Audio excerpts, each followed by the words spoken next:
Y para conocernos, las emociones pueden ser un gran camino. Vamos a ver el proceso de la emoción y el porqué del manejo disfuncional de él. Veamos. El proceso de la emoción se encuentra la persona o el yo y por otro lado están los otros, las personas que nos rodean. La persona se enfrenta a una situación. Esta situación, a través de su percepción, le detona la emoción. Es decir, las emociones salen cuando hay algo externo que nos lo detona. ¿Qué hacemos con esa emoción? Se transforma en comportamiento. Ese comportamiento se ve a través de ciertas manifestaciones verbales, no verbales, y lo más común son las reacciones. Cualquiera de estas tres son manifestaciones ya sean positivas o negativas. Me gusta decirles funcionales o disfuncionales. Algún ejemplo de ello sería verbalmente le decimos a una persona que la odiamos. Eso sería una manifestación disfuncional. No verbalmente podríamos darnos la vuelta, dar la espalda, dar una mirada de desprecio, etcétera. Las reacciones podrían ser golpear,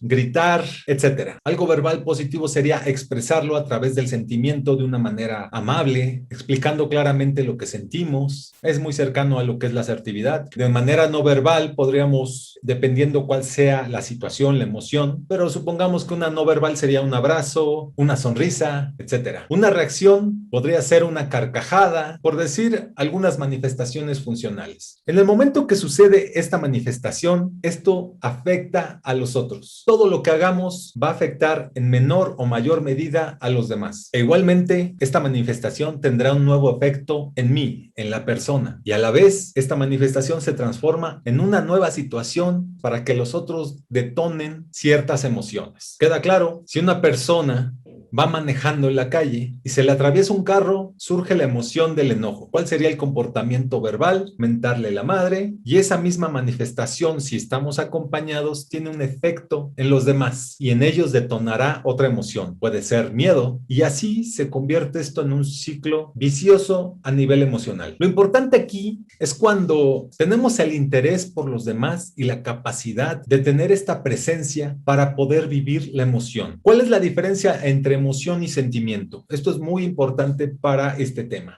La emoción tiene la característica de que solo se vive y el sentimiento requiere expresión. Como podemos observar dentro de estas manifestaciones, cualquiera que sea esa manifestación, le podríamos llamar un sentimiento. ¿Qué es lo que nos dice la inteligencia emocional entonces? Que observemos nuestra emoción en este estado de presencia, que por cierto te dejaré un link para que veas el tema de la presencia más a fondo, y de ser así, podríamos empezar a decir que empezamos a desarrollar ese coeficiente emocional. La inteligencia emocional pues no es una ciencia exacta, por lo tanto pues no se mide. Lo único que se puede medir es desde la experiencia de cada quien. La pregunta sería, ¿qué tanto interés podríamos tener para regular nuestras emociones? Regular, controlar, a mí me gusta decirlo como canalizar. ¿Es importante para qué? Para tener un impacto positivo en los demás y en uno mismo. Es decir, es un ganar-ganar. Esta modulación, esta canalización. Entonces veamos, un impacto positivo sería una forma de motivarnos. Las emociones en su origen de la palabra quiere decir movimiento. E igualmente la motivación es movimiento. ¿Qué nos hace movernos? La motivación. Entonces, por lo tanto, podemos ser una fuente de motivación e igualmente motivarnos a nosotros mismos a través de este interés. De motivación nos podríamos pasar a la inspiración. ¿Cómo los artistas tienen esa canalización de sus emociones? A través de la creación de algo.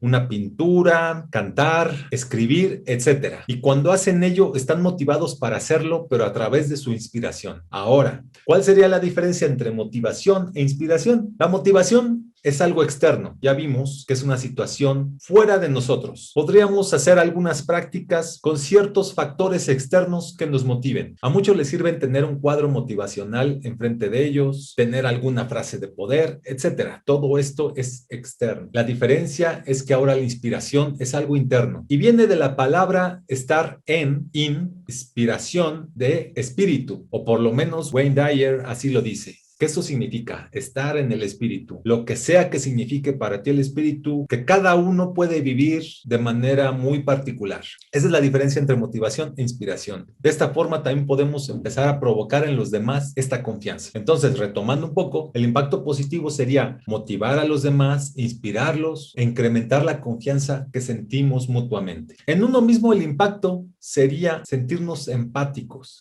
La empatía es un factor clave para la convivencia vivencia, como una experiencia para utilizar lo que es la inteligencia emocional. ¿Qué sentimos cuando la otra persona se enoja? ¿Qué sentimos cuando la otra persona está triste? ¿Nos podemos reflejar en esa situación? A fin de cuentas, todo ello son enseñanzas que nos da la vida. Veamos otra vez el proceso de la emoción, pero ahora aplicando lo que es la inteligencia emocional, desde la empatía. Veamos, aquí estoy yo, está la persona y acá están los otros. Es decir, los otros viven una situación desde su propia percepción. Esa situación les genera un comportamiento que está originada de su emoción y ya sabemos que este comportamiento se manifiesta a través de lo verbal, lo no verbal y las reacciones. Puede haber manifestaciones funcionales o disfuncionales. Ya vemos que este comportamiento es una nueva situación para nosotros, para el yo. Entonces, cuando me enfrento a esta situación, algo se va a detonar en mí. En este caso, si lo hacemos desde la empatía, podemos intuir que esta persona tiene esa emoción por algo. Realmente no podemos asegurar cuál es la emoción que tiene. Hay personas que ocultan con maestría su tristeza atrás de una sonrisa. Por lo tanto, a través del desarrollo de una observación constante de las personas, podemos intuir que esa persona no está tan contenta como me lo quiere hacer saber. Desde la observación y la intuición, puedo llegar a contribuir a que esta energía se canalice de una mejor forma. Si mi intuición coincide, significa que podría tener una conexión emocional con esa persona. Es decir, te acompaño en tu dolor. Es más, te acompaño en tu enojo. Comprendo por qué estás enojado o creo entender por qué estás enojado. Yo he vivido esas situaciones y yo también me he puesto como tú te pusiste. De ser así, siempre va a ser recomendable preguntar para entender un poquito más del contexto, del porqué de la situación. Y de esa forma podemos ayudar a la otra persona, pero siempre desde afuera, desde una postura más imparcial. Y hay 3 formas en las que podemos ayudar. Una es acompañar. Por ejemplo, en esta vida en pareja, la primera forma de reaccionar y de querer ayudar es decirle, no estés triste, pero realmente esto no ayuda. Ayuda más estar con la persona, acompañándola a que viva su emoción. Segunda opción sería reanimar, pero con cautela. Es decir, no a todos les gusta e incluso no es funcional decirle a otra persona ya no llores o quererla distraer. Esto pasa mucho con los niños. Imaginemos a un niño que está llorando y que en vez de acompañarlo y preguntarle por qué llora, querramos distraerlo con algo. Tarde o temprano se entenderá que vivir la emoción es algo que no está bien. Tratar de reanimar a la persona es hacerlo con cautela. El tercero sería, para poder opinar siempre hay que preguntar antes. Es decir, oye, ¿te puedo dar una opinión? Porque de otra forma se viene el clásico te lo dije. Entonces no se está ayudando a la persona, se está acabando la empatía. Opinar es con cautela y siempre con el permiso de la otra persona. Además de que siempre sea una crítica constructiva o algo que aporte a la situación.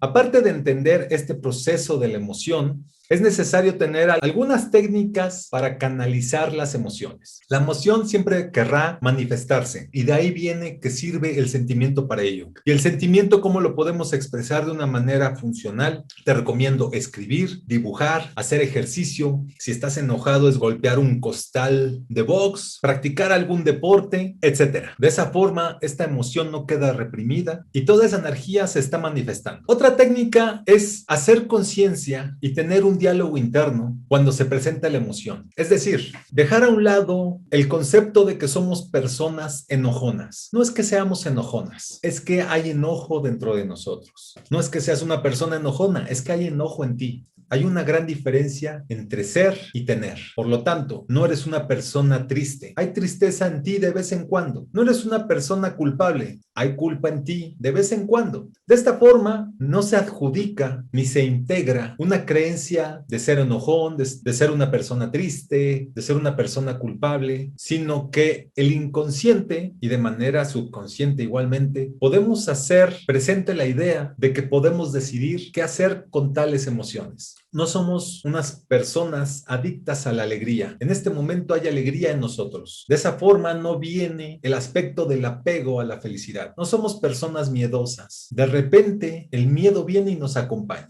Detrás de cada emoción, o por lo menos de estas 5 que te estoy platicando, hay una gran enseñanza. Y de ahí viene que podemos aprovechar la pureza de la emoción. ¿De qué nos sirve el miedo en la vida? El miedo es aquel que nos quiere alejar de los peligros, ya sean reales o no reales. Siendo muy sinceros, en la mayoría de las ocasiones tenemos miedo de situaciones que realmente no son peligrosas. E incluso se puede tener un diálogo con cada una de las emociones y platicar con ellas. Esto es de manera personal e intuitiva, es decir, no hace falta que te escuchen en voz alta diciendo, hola miedo, ahorita no te necesito, gracias por querer protegerme. No, esto es un ejercicio para hacerlo de una manera interna. Pero puedes platicar con cada una de tus emociones y tú hacerlas a un lado teniendo este diálogo interno. No es para tener soluciones inmediatas.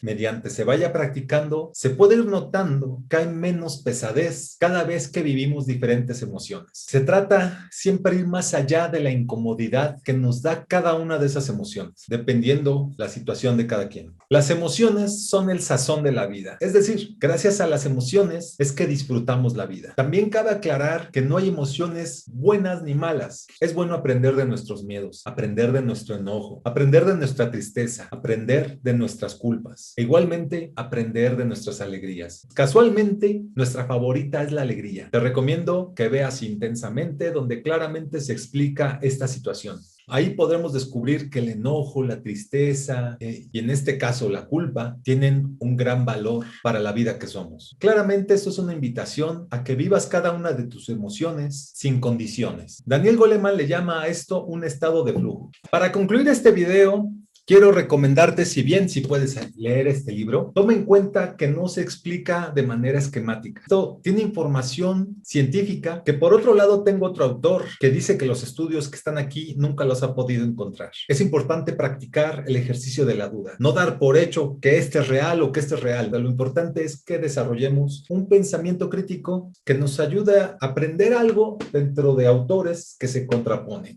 Si quieres enfocar un poco más la inteligencia emocional hacia un aspecto laboral, te recomiendo este libro. Está algo complicado de leer, pero si nos vamos a una situación específica, puedes encontrar unas fórmulas muy interesantes para poder desarrollarlo en un ambiente laboral. No dejemos pasar que es importante el aspecto de la asertividad y la resiliencia. Estos dos libros son muy prácticos y te explican claramente cómo utilizar la competencia de la asertividad y de la resiliencia. Ya que si quieres tener algo más claro, está el libro de Sabiduría Emocional de Walter Rizzo. Es un libro muy pequeño, muy sencillo, pero muy concreto. ¿Cómo le haces tú para canalizar tus emociones? ¿Alguna sientes que está reprimida o vives libremente según cómo se vayan presentando las situaciones? ¿Cuáles son tus reactividades? O si de alguna forma has desarrollado esta empatía, esta resiliencia, este autoconocimiento y esta asertividad para empezar a encaminarnos hacia este camino lleno de colores que le podríamos llamar las emociones. Sin más por el momento, te agradezco el tiempo que dedicaste a este video. Suscríbete al canal, deja tu opinión, dale clic a la campana para avisarte cuando hay un nuevo video y compártelo también con quien creas que le puede interesar. Solo me queda decirte que nos vemos en el siguiente video. Muchas gracias.